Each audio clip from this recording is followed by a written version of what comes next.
Hello everyone, welcome to Steno Army. ये video उन सभी लोगों के लिए है जो एसएससी स्टेनोग्राफर का एग्जाम देने वाले हैं। इस वीडियो में मैं आप लोगों के साथ शेयर करने वाला हूं कि कैसे आप लोग इंग्लिश के अंदर 90 प्लस स्कोर कर सकते हो। बेसिकली आप डेडिकेशन और कंसिस्टेंसी के साथ में प्रिपरेशन करोगे तो आप डेफिनेटली 90 प्लस स्कोर कर लोगे। पर साथ ही में आपको एक टारगेटेड स्ट्रेटेजी की ज़रूरत है। उस टारगेटेड स्ट्रेटेजी को अगर आप फॉलो करेंगे तो आप अपनी प्रिपरेशन को और इम्प्रूव कर सकते हैं। तो आज मैं इस वीडियो में आपके साथ टारगेटेड स्ट्रेटेजी के बारे में डिस्कस करने वाला हूं।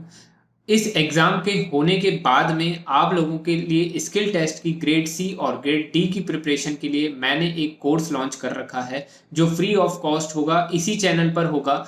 आपका एग्जाम जब सीबीटी का प्री एग्जाम हो जाएगा उसके बाद में इस चैनल पर रेगुलर क्लासेस चलेगी ग्रेड सी और ग्रेड डी की। तो चैनल को सब्सक्राइब कर लीजिए। एग्जाम्पल के लिए आप सफलता बैच और प्रकाश बैच की कोई भी एक क्लास लेकर देख सकते हो। आपको एक आइडिया लग जाएगा कि स्किल टेस्ट की प्रिपरेशन हम कैसे करते हैं। अभी के लिए हम शुरू करते हैं हमारा आज का वीडियो।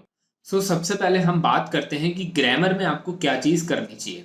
ग्रामर में पढ़ने की सबसे इंपॉर्टेंट 3 सोर्सेज हैं। पहला है नीतू मैम की जो बुक है उसको आप करिए, दूसरा है आपको प्रीवियस ईयर्स करने, और तीसरा है मॉक टेस्ट। इन 3 के अलावा आपको कोई भी चौथा सोर्स जो है वो ग्रामर के लिए नहीं देखना है।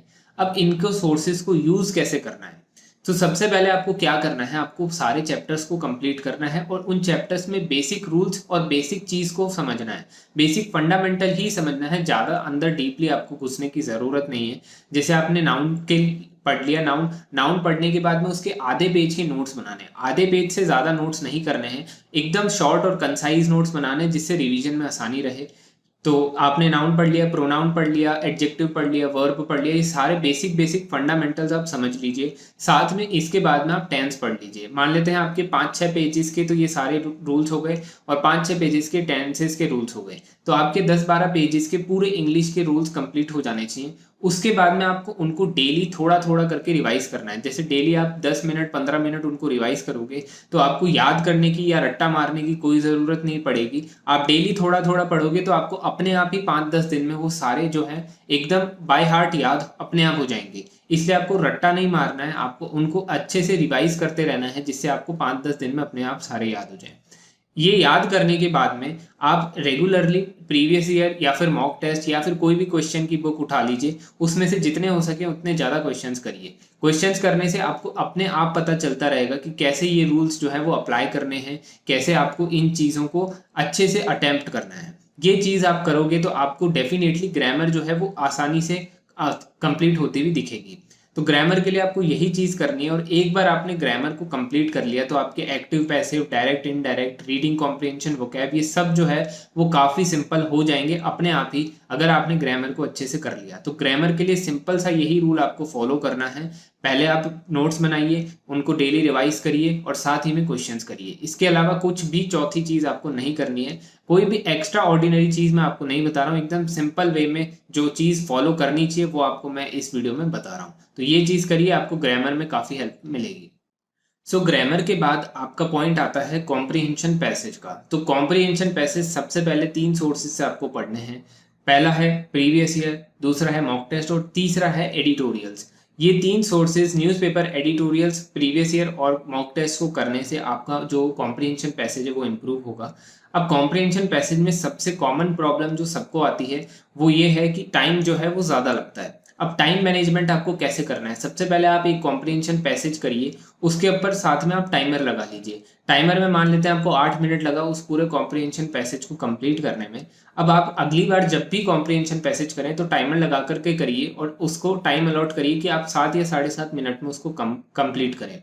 अब ऐसे आप कंसिस्टेंटली करते रहेंगे तो कुछ दिनों में आपका जो टाइम है वो अपने आप रिड्यूस हो जाएगा। आप 4 से 5 या 6 मिनट में पूरा एक कॉम्प्रिहेंशन पैसेज जो है वो कंप्लीट कर पाएंगे। तो ये टाइमर लगा करके आप करेंगे तो आपको काफ़ी हेल्प मिलेगी। साथ ही में कुछ लोगों की स्पीड जो है वो रीडिंग स्पीड जो है वो कम रहती है, तो उसके लिए आप डेली कुछ टाइम अलॉट करिए। जैसे आधा घंटा आप रीडिंग करिए, न्यूज़पेपर, एडिटोरियल्स को रीड करिए, जिससे आपकी रीडिंग स्किल्स जो है वो इम्प्रूव हो। जल्दी जल्दी अगर आप पढ़ोगे तो तब भी आपका जो है वो वहाँ पर टाइम काफ़ी जो है वो बचेगा। आपको यहाँ पर रीडिंग कॉम्प्रिहेंशन के अंदर टाइम ही बचाना है। यही एक सबसे बड़ा टारगेट है आपका रीडिंग कॉम्प्रिहेंशन के लिए। इस चीज़ को करोगे तो आपको काफ़ी बेनिफिट मिलेगा। कुछ लोगों के लिए जो रीडिंग कॉम्प्रिहेंशन है वो एक डिफ़िकल्टी ये भी क्रिएट करता है कि उनकी वोकैब कमज़ोर होती है। उस वोकैब के कमज़ोरी की वजह से उनको रीडिंग कॉम्प्रिहेंशन में दिक्कत होती है। तो वोकैब कैसे करनी है उसके ऊपर हम डिस्कस करते हैं।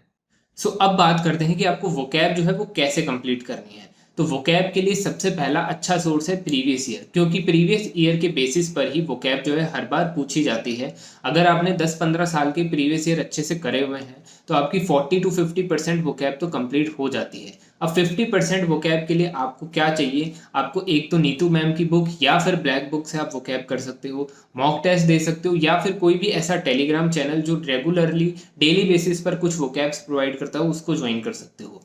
ये चीज़ें करने से आपकी वोकैब जो है वो इम्प्रूव होगी। अब वोकैब आपको पढ़नी कैसे है, अब जैसे जिसकी भी जितनी भी लिमिट है, मान लेते हैं आपकी लिमिट 10 वोकैब याद करने की है डेली, तो आप 10 वोकैब से शुरू करिए। उसके बाद में धीरे धीरे इंप्रूव करते रहिए। मान लेते हैं पहले 2 से 3 दिन आपने 10-10 याद करी, फिर इसको इंप्रूव करके आप 15 पर ले जाइए, फिर वापस से इंक्रीज करके इसको 20 पर ले जाइए। अब जब तक आप 50 वोकैब एक दिन तक नहीं करते तब तक आप इसको इंक्रीज करते रहिए, और 50 वोकैब जिस दिन आप पहुंच जाए उसके बाद में रेगुलरली 50-50 वोकैब रीड करते रहिए। अब आपको क्या करना है, वोकैब में सबसे ज़्यादा दिक्कत क्या आएगी कि आपको वोकैब याद नहीं रहेगी।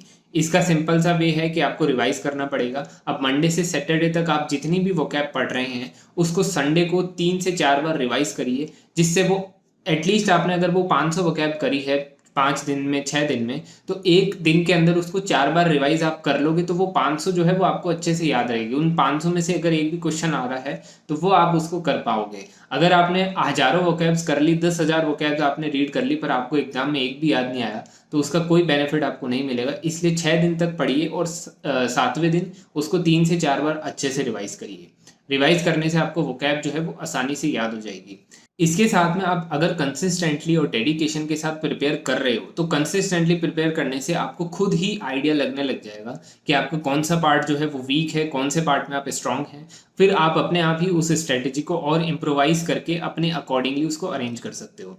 तो ये बेसिकली स्ट्रेटेजी है, इसको कॉपी पेस्ट मत करिए, इसको बेसिकली माइंडसेट को समझ करके अपने लिए खुद के लिए एक स्ट्रेटेजी बनाइए, इसको देख करके, और फिर उस स्ट्रेटेजी को फॉलो करते रहिए और साथ ही में देखते रहिए कि आपका जो इम्प्रूवमेंट है वो किस डायरेक्शन में जा रहा है। तो ये चीज़ है, आपको इस स्ट्रेटेजी को फॉलो करके 90+ स्कोर करने में काफ़ी हेल्प मिलेगी। और आपके प्री एग्ज़ाम होने के बाद में इसी चैनल पर ग्रेड सी और ग्रेड डी की प्रिपरेशन होगी।